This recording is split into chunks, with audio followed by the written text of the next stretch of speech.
परम प्रेमी सज्जनों तथा विश्ववासियों, मैं आज 37 वर्षों से मानव समाज में सत्य को प्रतिपादित करने के लिए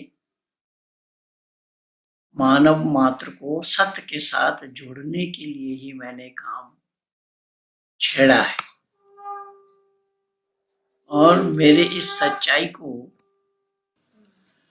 मेरे द्वारा उठाई हुई सच्चाई को बहुत से मेरे विरोधियों ने भी स्वीकार किया है। कल की घटना मैं बता दूं कि अकबरुद्दीन ओवैसी जो हैदराबादी है, उसने जो बेतुकी बातें की हैं, झूठ का पुलिंदा बना करके मानव समाज के सामने परोसा है, और यही इस्लाम वाले जो कि एक किसी के कार्टून बनाने से उसका गला रेतते हैं, और ये सरेआम झूठ बोल रहा है जनता जनार्दनों के बीच में खड़ा होकर के।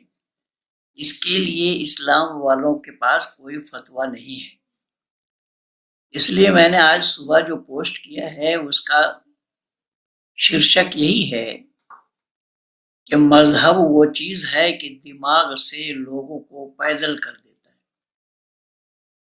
यानी मजहब अंदर और बुद्धि बाहर हो जाती है लोगों की।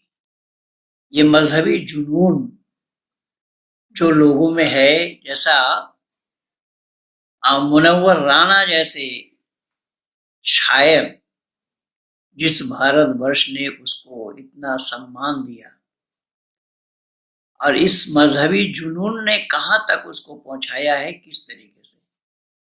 मुनव्वर राणा नहीं, ऐसे तो अनेक है। उपराष्ट्रपति रहे हामिद अंसारी ने क्या बोला था,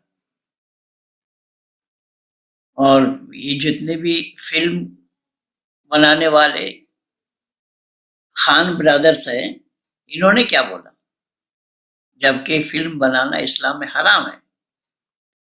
केवल मना ही नहीं है, बिल्कुल हराम है, कतई हराम है।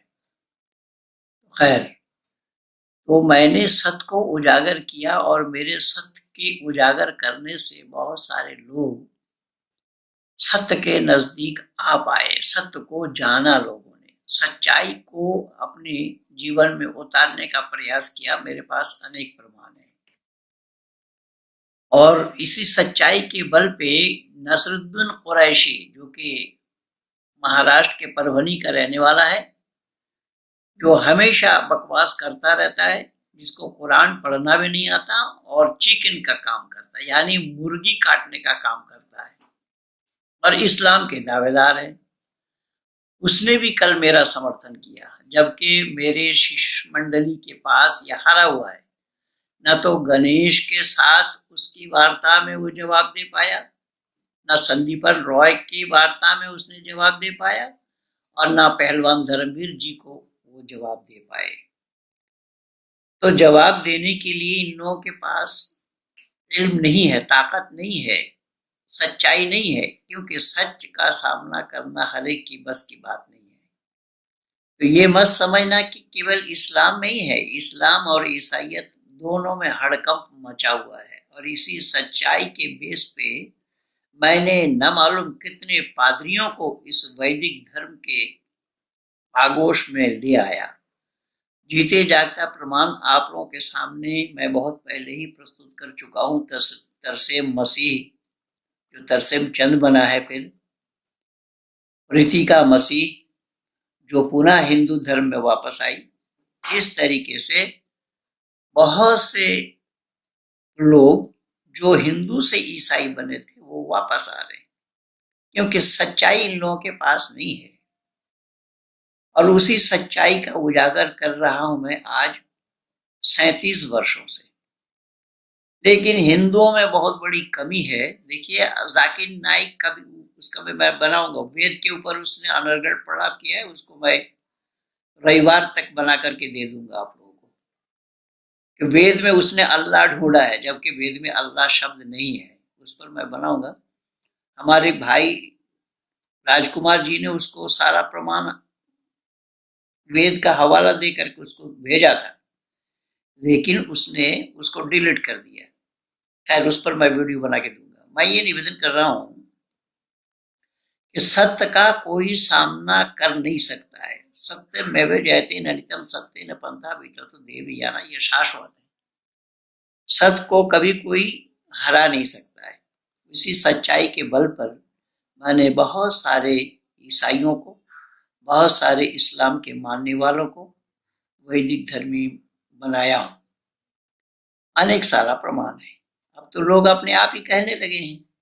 ठीक इसी तरीके से हमारे एक मित्र जो राजस्थान के रहने वाले हैं, उन्होंने जो ईसाई फड़फड़ा रहा था उससे बात की और उसने स्वीकार किया है कि हाँ, हम कहाँ आकर के क्या करेंगे, और उसने स्वीकार किया है डिबेट करने के लिए। अब उनकी आवाज़ सुनिए आप लोग कि वो क्या कह रहे हैं और दोनों में क्या वार्ता हो रही है।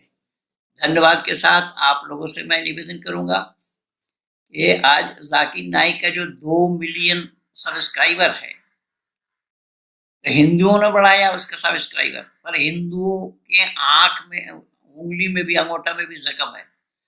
ये शेयर भी करना नहीं चाहते वीडियो को। मैं क्या बताऊं इन लोगों को, हिंदुओं का रोना मैं क्या क्या बताऊं। ये हिंदू ही की कमबख्ती है, हिंदू की अदूरदर्शिता है कि जो हिंदुओं के कारण ही आज भारत भर में ईसाई और मुसलमानों का बोलबाला हुआ है।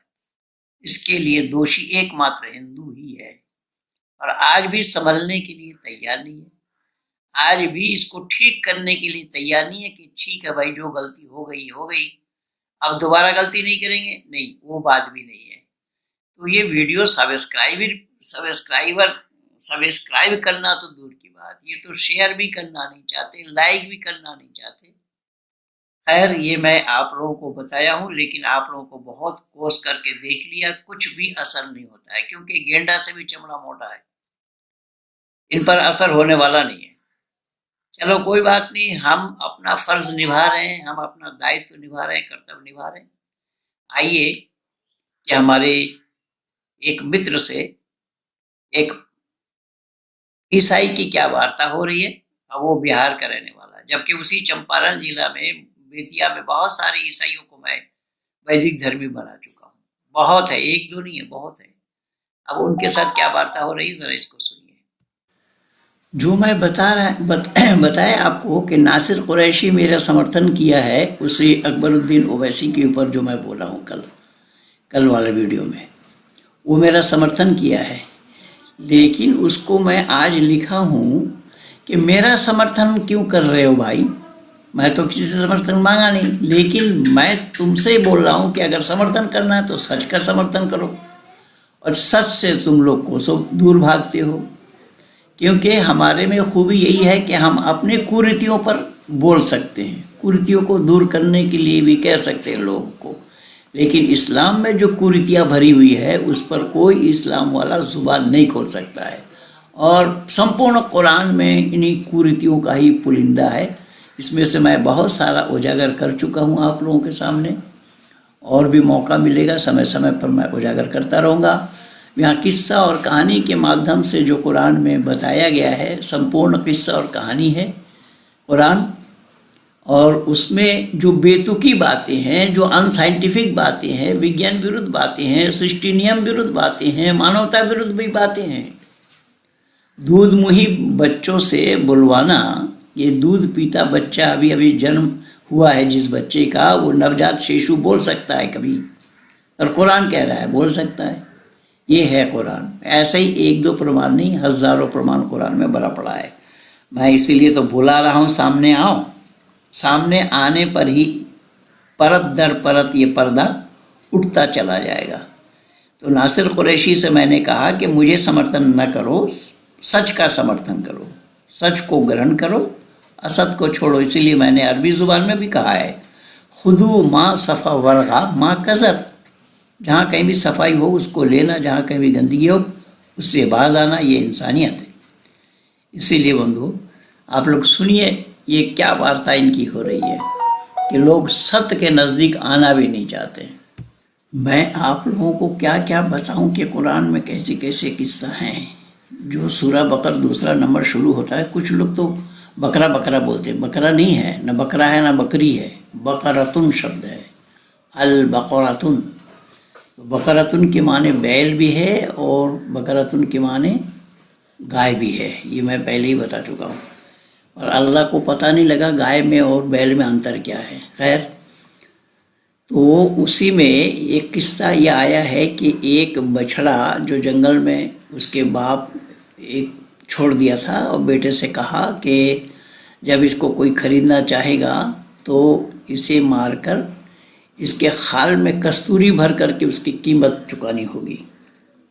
मूसा के ज़माने में यहूदी और नसरा दो कौम के लोग आपस में, एक भतीजे ने चाचा को मारा और दूसरे विरोधी के घर में डाल दिया, जबकि उन्होंने मारा नहीं था। और उनको लड़की को हथियाने के लिए, उसके लड़की से शादी करने के लिए, संपत्ति को कब्जा करने के लिए। खैर, तो अल्लाह ने बोला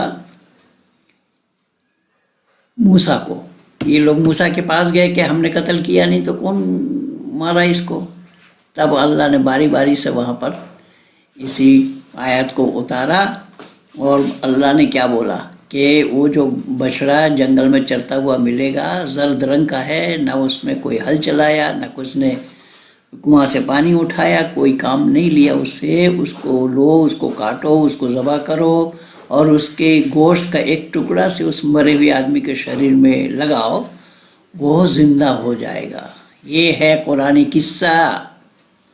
और ये क्यों और कैसा संभव हो रहा है, ये इस्लाम के मानने वाले, इस्लाम जगत से मेरा सवाल है, उलमाए दीन से मेरा सवाल है, ये सच है क्या? सच होना संभव है? तो ऐसा ही किस्सा कुरान भरा पड़ा है। एक गाय के बछड़े को काटकर उसके गोश्त का एक टुकड़ा लेकर मरे हुए आदमी को जिंदा करना, ये है कुरानी किस्सा। इसको कैसे सच मानते हैं लोग, मैं नहीं समझ पाया। और इसको पत्थर की लकीर मानते हैं मुन्ना भाई जाकिर नाइक। और ये कह रहा है कि कुरान में 85% साइंस है। अरे मूर्ख जाहिल कहीं का, इसमें कौन सा साइंस है? कौन सा साइंस दिखा रहा है? इसलिए तो मैं बुला रहा हूँ, सामने आओ। सामने आने की हिम्मत तो है नहीं। तो सुनिए आप लोग क्या हो रहा है। देखा ना देवी देवी पप, मैंने कुछ नहीं किया है। तेरा मन बोल। नमस्ते भाई। नमस्ते। हाँ जी, अगर आप शास्त्रार्थ के लिए तैयार हैं तो हम आपके खाने का, रहने का सब प्रबंध करवाते हैं। कितने लोग आओगे आप? जी जी जी जी। तो आपका मकसद क्या है, हम लोग तो ये बता दीजिए। मकसद तो हमने बता दिया था ना आपको। हाँ हाँ, तो 20 रुपये मतलब आप प्रूव करना चाहते हैं कि ईश्वरीय ज्ञान कौन सा है। चलो इसी बात पे शास्त्रार्थ हो जाएगा। तो इसमें जो 30,000 कोर्ट है उसमें लिखा पढ़ी करके और फिर हम अच्छे तरीके से, सभ्य तरीके से बात करेंगे। आप अगर साथ में 30, 50, 100 लोग लेके आना चाहो तो वो लेके आ सकते हो आप। तो सारा रिकॉर्ड होगा, सब सिक्योरिटी होगी, सारा खर्चा हमारा होगा। तो कहने के मतलब उतना करने की क्या जरूरत, आप और हमें उतना करने की ये जरूरत है कि अगर पंडित महेंद्र पाल आर्य जी हार गए तो वो 1 लाख लोगों को ईसाई बना देंगे। ठीक है। और अगर आप हार गए तो आपको हम जो कहेंगे वो करना होगा। तो देखिए, हारने का मतलब कुछ लोग हारते हैं, देखिए कि तो दबाव से, और नहीं, दबाव नहीं होगा। आप पूरी स्वतंत्रता के साथ होंगे। आप चाहो तो आप खुद की सिक्योरिटी ला सकते हो साथ में। ये बताइए सर कि मान लीजिए 2 आदमी अगर दौड़ता है तो कभी कभी एक आदमी क्या करता है कि पैर मार के भी पास हो जाता है। देखिए, मैं कह रहा हूँ कि आप 100 आदमी लेके आ सकते हो साथ में, लिफाफा। हाँ, 100 आदमी लेके आ सकते हो, कोई दिक्कत नहीं। तो आपका बहुत बहुत स्वागत है इस चीज के लिए। तो आप इसमें सोच समझ के और आप फिर मेरे को बताना, हम इसका इंतजाम कर लेंगे। आप समय वगैरह सब कुछ देख लेना, लेकिन जो कुछ भी होगा वो कोर्ट में लिखा पढ़ी करके और सरकार से परमिशन लेके सब कुछ ऐसा सभ्य ढंग से होगा। कोई भी इसमें धोखाधड़ी नहीं होगी, सब तरीके से होगा। देखिए, उसके लिए हम लोग को कोई दिक्कत नहीं है। आप कोर्ट से कराइए या तो कहीं से कराइए। नहीं, क्योंकि कोर्ट से करवाना इसलिए जरूरी है क्योंकि बाद में फिर अगर हम मान लो हार गए तो हम बाद में कहीं मुकर जाएं कि हम तो हारे ही नहीं। तो इसलिए वो चीज ना हो ना। ये बताइए कि सब कुछ कोर्स तो आप ही का है है ना? वो तो मैं आपको भी ऑफर दे रहा हूँ, आप चाहे तो आप खुद लिखवा लीजिए, आप जहाँ कहोगे आप जगह तय कर लीजिए, सब कुछ आपका, रहना खाना अगर आप प्रबंध कर सकते हो तो हमारा कर लेना, हम आ जाते हैं। हाँ हाँ कोई दिक्कत नहीं है। हाँ हाँ। हाँ अच्छा, कोई बात नहीं है, हम लोग तैयार हैं, बिल्कुल तैयार हैं, इसमें कहीं हम लोग डराते नहीं हैं। जी जी यीशु ने कहा है कि डरना नहीं है। जब जी, बिल्कुल बिल्कुल। सत्य को आप जानेंगे तो सत्य आपको स्वतंत्र करेगा। जी जी, तो आप मेरे को ये तारीख वगैरह ये सब कुछ बताइए मेरे को, ठीक है? अच्छा अच्छा, आपका शुभ नाम क्या पड़ेगा? मेरा नाम संजीव आर्य। जी, हम अभी, हमारा नाम नीतीश वाघ, हम बिहार के पश्चिम चंपारण जिले से हैं। जी। और आप कहाँ से हैं? मैं राजस्थान से हूँ। राजस्थान। तो राजस्थान में भी तो बहुत सारे वहाँ पे जो प्रार्थना चलता है। हाँ। अब प्रार्थना तो चलती है लेकिन शास्त्रार्थ के लिए कोई हाँ नहीं भरता ना। अच्छा जी, तो आपकी मैं ये बहुत बड़ी मेहरबानी मानूंगा अगर आप इस चीज के लिए तैयार हो, ये आपकी बहुत बड़ी कृपा होगी, ये पूरी मानवता के ऊपर आपकी कृपा होगी। हाँ हाँ जी। हाँ, क्योंकि अगर सच्चाई को लोग जानेंगे तभी तो वो उसको अपनाएंगे ना, तो हाँ, ये सही लोगों बात के है। सामने ये सच्चाई है ना, बहुत जरूरी है। हाँ हाँ हाँ। हाँ, और महेंद्र पाल जी आर्य का शायद आपने नाम सुना होगा, वो लाखों उनसे लोग जुड़े हुए हैं, यूट्यूब पे 2 मिलियन से ज्यादा लोग उनसे जुड़े हुए हैं, तो वो लाखों लोगों को ईसाई बना सकते हैं, वो आपके साथ जोड़ सकते हैं, खुद भी बनेंगे, मैं भी बनने के लिए तैयार हूँ। तो महेंद्र पाल जो है वो उधर हरियाणा के चंडीगढ़ के रहने वाले, पंजाब के रहने वाला है ना? नहीं, दिल्ली से हो, वैसे तो पश्चिम बंगाल के रहने वाले थे, पहले वो मौलवी थे। हाँ, तो उनको आप अगर थोड़ा पहले जानना चाहो तो उनको आप जान सकते हो, यूट्यूब वगैरह पे देखना चाहो तो देख सकते हो। हाँ हाँ हाँ। नहीं, दिक्कत नहीं है। हाँ। ऐसे देखिए, ऐसे जो है आप जो एक तो आईडी बनाए हैं उसमें जो है यीशु का पूरा जो प्रोफाइल लगाए हुए हैं, तो ऐसा मैंने तो यार कहीं नेम फाइल लगाया हुआ, मैंने कहाँ लगाया, मैंने तो खुद की फोटो लगा रखी है, मैं यीशु की फोटो क्यों लगाऊंगा? चैन लिखा हुआ है तो क्यों? वो मेरा नहीं है पेज, वो मेरे भाई। हाँ हाँ, मेरा पेज नहीं है, आपको गलतफहमी हो गई, आप चेक कीजिए दोबारा, मेरा नहीं है वो। अच्छा। तो क्यों जो यीशु मसीह से क्यों इतना विरोध है आपको? वो कोई और नहीं, विरोध का है, विरोध की तो हम बात ही नहीं कर रहे, हम तो शास्त्रार्थ की बात कर रहे हैं ना। हाँ, तो शास्त्रार्थ करेंगे तो वहाँ सब सारी बातें हो जाएगी, कोई चक्कर नहीं। हाँ हाँ। तो कहने का मतलब देखिए, तर्क वितर्क करने से जी मतलब इसलिए उसने अपने कमेंट में लिखा है कि कोई तैयार नहीं हो पा रहा है जी, तो उसका क्योंकि देखिए मतलब तर्क ये है। वितर्क करते हैं ना, तो तर्क वितर्क करते करते करते लास्ट में एक रिजल्ट निकलता है हमेशा ही। जैसे दूध को मथने से हम मथते जाएंगे तो उससे छाछ से मक्खन, तो मक्खन एक रिजल्ट तैयार हो गया। उसी तरीके से हम बात करेंगे तो एक रिजल्ट निकलेगा कि ईश्वर कौन है, ईश्वर एक है या दो है, साकार या निराकार है, तो वो सारा रिजल्ट है। बिल्कुल बिल्कुल। तो आप, ये हमारा व्हाट्सएप नंबर है, हमारा नंबर ये सेव कर लीजिए, है ना? हमारा व्हाट्सएप नंबर है। हेलो, हाँ जी जी जी, आप कह रहे थे मेरा व्हाट्सएप नंबर है? व्हाट्सएप नंबर है, मतलब ऐसे भी तब तक हम लोग पूरा जो है अपना जो सेटिंग कर रहे हैं फिलहाल में, तो थोड़ा दिन के लिए जो है मान लीजिए हम लोग बहुत काम कोई बात नहीं, आप जो समय है वो 6 महीने बाद भी निकाल सकते हो, मुझे कोई आपत्ति नहीं है उसमें, जब आपको मतलब उचित हो तब आप मेरे को बता दें। तब तक मतलब आप हमारे व्हाट्सएप नंबर पर आप हमसे जितना क्वेश्चन पूछ सकते हैं। नहीं, व्हाट्सएप पे मैं एक क्वेश्चन भी नहीं पूछूंगा, वहाँ पर क्वेश्चन करना निराधार है, उससे देखो मानवता की भलाई नहीं हो पाएगी। अगर हम डिबेट करेंगे वो टीवी पे भी चलेगी, करोड़ों लोग देखेंगे, देखो कितने का भला होगा ना। ऐसे तो डिबेट हुआ था, जो हमारा एक बड़े भाई हैं, तो उनका डेविड वुड है, डेविड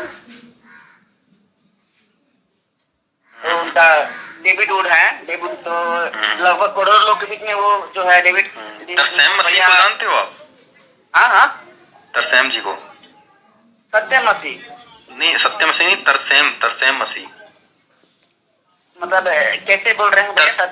एक तरसेम मसीह नाम से कोई थे, पादरी थे। अच्छा।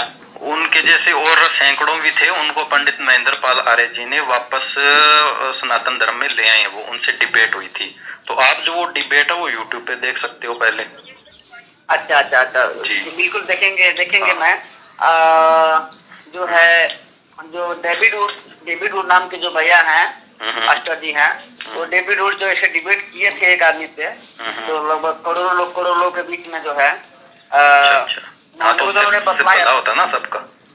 हाँ हाँ हाँ। हाँ, तो सबका फायदा होता। हाँ, तो एक मुसलमान कोई बड़ा प्रचारक हैं, उनका नाम ये जाकिर नाइक है।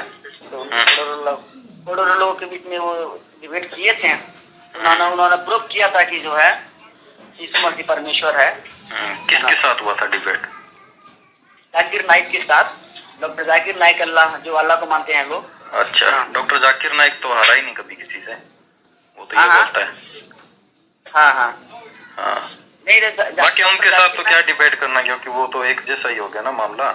कुरान और बाइबल तो एक ही हो गए, बाइबल से कुरान निकली। नहीं नहीं नहीं, कुरान और बाइबल एक नहीं है, तो सिमिलर होगी ना दोनों बातें। चलो इन बातों पे भी हम शास्त्रार्थ करेंगे, कोई बात नहीं। हाँ। करेंगे, फोन पे नहीं होगी ये बातें। हाँ हाँ हाँ, बिल्कुल आपका कदम सही है, बिल्कुल सही है।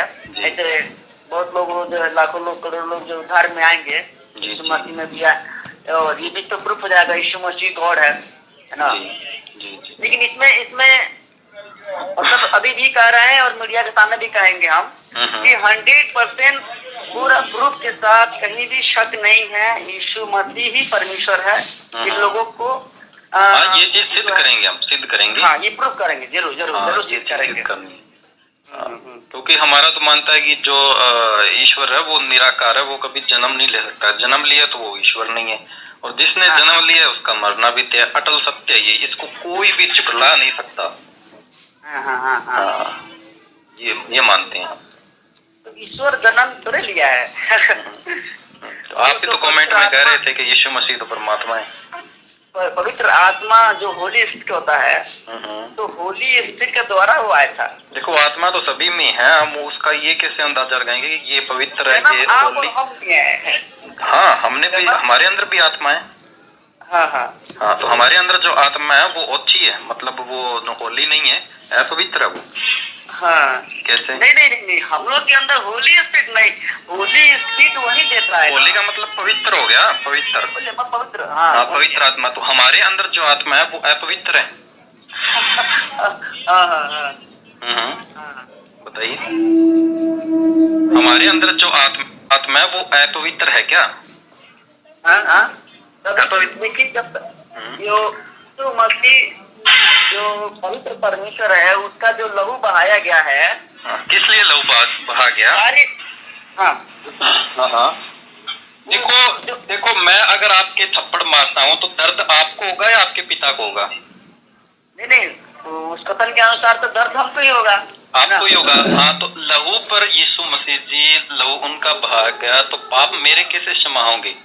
देखो, जो कर्म करता है फल उसी को ही मिलता है। देखो, अगर आप आम का पेड़ लगाएंगे तो फल आपको मिलेंगे या किसको मिलेंगे? देखिए, वो तो सही है, वो तो आप एक मतलब अपना विचार के द्वारा बता रहे हैं। विचार नहीं, अब सत्य है। अगर आप मेरी बात गलत है तो उसको कटाक्ष कीजिए, काटिए उस बात को।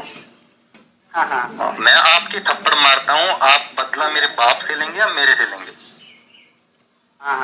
नहीं, आप थप्पड़ मारेंगे तो मुझ पर तो लगेगा, ये तो फिर सही बात है। लेकिन यहाँ थप्पड़ मारने की बात नहीं है। चलो, लहू बहाने की बात कर लेते हैं। हाँ, मान लो मेरे शरीर में कहीं कैंसर हो गया या कुछ फोड़ा हो गया, मैं अपने शरीर को काट के उसका लहू बहा देता हूँ, यानी कि मेरा शरीर उससे स्वस्थ हो जाएगा, एक तरह की बीमारी दूर हो जाएगी। तो उससे जो पाप कह लो या दर्द कह लो, दर्द किसका कटेगा, मेरा या फिर मेरे पिता का? ठीक है, आपका मेरा ही कटेगा। हाँ, आपका दर्द तो कटेगा, आपका पिता का दर्द कैसे कटेगा? कैसे? दर्द तो भाई मेरे को हो रहा था, मेरे पिता को कहाँ दर्द हो रहा था? तो आपका यही बात है ना, ये सारी बातें हम शास्त्रार्थ नहीं करेंगे, हम इन चीजों को नहीं मानते जो आप बोल रहे हो ना, कि एक तो बाइबल में ये भी सिद्ध नहीं हो पाता कि जो परमेश्वर है वो साकार है या निराकार है। एक जगह लिखा हुआ है कि वो निराकार है, और दूसरी जगह लिखा हुआ है कि वो सातवें आसमान के ऊपर बैठा है। तो भाई, बैठने के लिए तो शरीर आवश्यक है ना। और दूसरा, परमेश्वर ने ये भी बोला कि परमेश्वर ने देखा कि धरती बेडौल है, मतलब धरती को देखा, उन्होंने देखने के लिए आंखें चाहिए, और आंखें कहाँ पे होगी? शरीर में। तो इसका मतलब शरीर यहाँ भी प्रूव हो रहा है।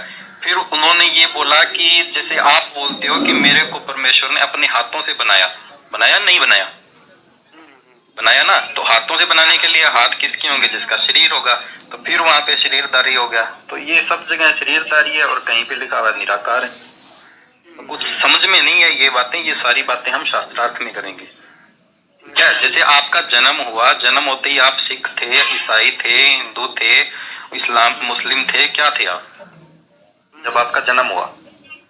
सही है, सही है। धरती पे आने के बाद आपके ठप्पा लगाया गया, बपतिस्मा दिया गया, बपतिस्मा देने के बाद बोला कि आप ईसाई हो गए।